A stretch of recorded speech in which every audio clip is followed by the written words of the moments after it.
اور اس میں ایک حدیث مبارکہ یہ بھی ملتی ہے حضرت ابن عباس کی، فرماتے ہیں کہ اسے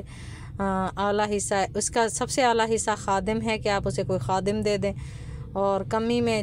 اس کو اگر آپ دے سکتے ہیں، عورت کو طلاق دے دیا مس سے پہلے، دخول سے پہلے ہی اسے طلاق دے دیا، تو پھر آپ نے کیا کرنا ہے، رخصتی سے پہلے ہی تو آپ غلام دے دیں، اگر مفلس ہے تو کم سے کم 3 کپڑے دے دیں۔ اور اسی طریقے سے حضرت حسن بن علی رضی اللہ تعالیٰ عنہ کے ساتھ بھی یہ واقعہ ہوا، انہوں نے بھی طلاق دی اس طرح سے، اور انہوں نے اپنی اس بیوی کو 10,000 دیے، لیکن وہ پھر بھی، اب یہ حدیث مبارکہ میں آتا ہے، پھر بھی وہ بیوی صاحبہ فرماتی ہیں کہ اس محبوب مقبول کی جدائی کا مقابلے میں یہ حقیر چیز کچھ بھی نہیں ہے، ٹھیک ہے۔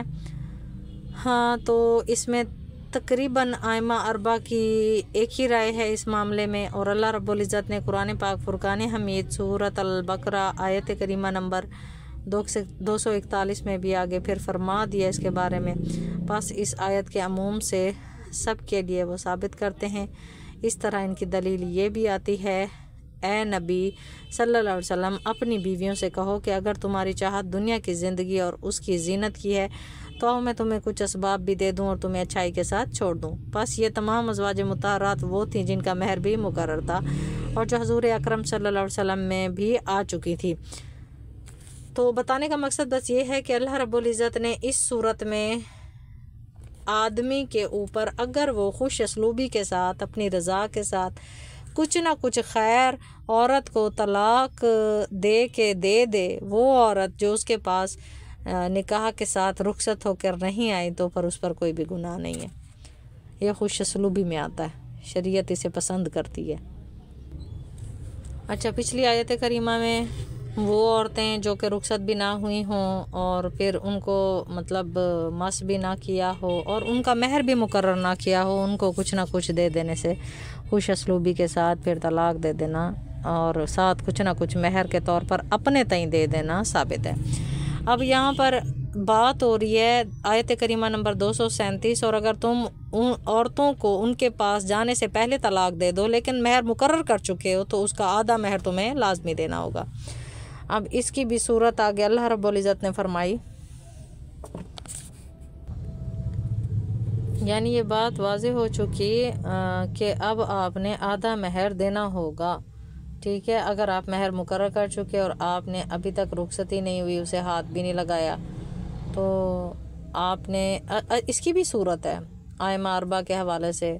ہمارے چاروں اماموں کے حوالے سے اس کی بھی ایک صورت ہے کہ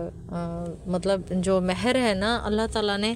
عورت کی عزت میں مقرر فرمایا ہوتا ہے، ٹھیک ہے، آدمی اپنی استطاعت کے مطابق دیتا ہے۔ تو اب اس میں ہے کہ ہاں، اگر عورتیں مہر بخش دیں یا مرد جن کے ہاتھ میں عقد نکاح ہے اپنا حق چھوڑ دیں تو اللہ اور پورا مہر دے دیں تو ان کو اختیار ہے، اور اگر تم مرد لوگ اپنا حق چھوڑ دو تو یہ پرہیزگاری کی بات ہے، اور آپس میں بھلائی کرنے کو فراموش نہ کرنا، کچھ شک نہیں کہ خدا تمہارے سب کاموں کو دیکھ رہا ہے۔ ہوتا یوں ہے کہ جب طلاقوں تک کی نوبت آتی ہے ہماری سوسائٹی میں تو پھر بس نہیں چلتا دونوں پارٹیز کی طرف سے کہ ایک دوسرے کا سب کچھ لوٹ لیا جائے، مگر شریعت یہ نہیں کہتی، شریعت نہ یہ اختیار آدمی کو دیتی ہے نہ ہی عورت کو دیتی ہے، شریعت نے اس میں برابری رکھی ہے ہر صورت ہر طور، حتیٰ کہ نبی پاک صلی اللہ علیہ وسلم کی حدیث مبارکہ پر ائمہ 4 کا اکتفا ہے اس معاملے میں، اگر حق مہر آدمی نے عورت کے ہاتھ پر رکھ لیا اور ہاتھ پر لینے کے بعد وہ کہے کہ میں یہ تجھے بخشتی ہوں، تو تب وہ ایسے نہیں بخشے گی جب تک کہ اسے ڈبل نہ کر کے دے۔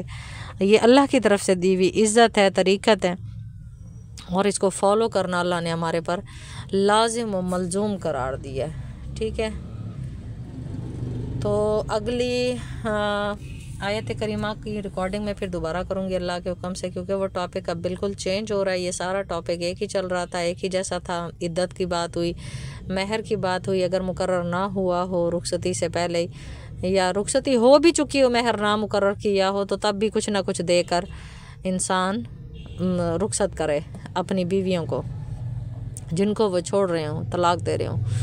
اچھا، اگر مہر مقرر ہو چکا اور پھر جی ابھی رخصتی بھی نہ ہوئی تھی یا پھر انہوں نے دخول بھی نہ کیا، تو تب اللہ رب العزت نے یہ حکم فرمایا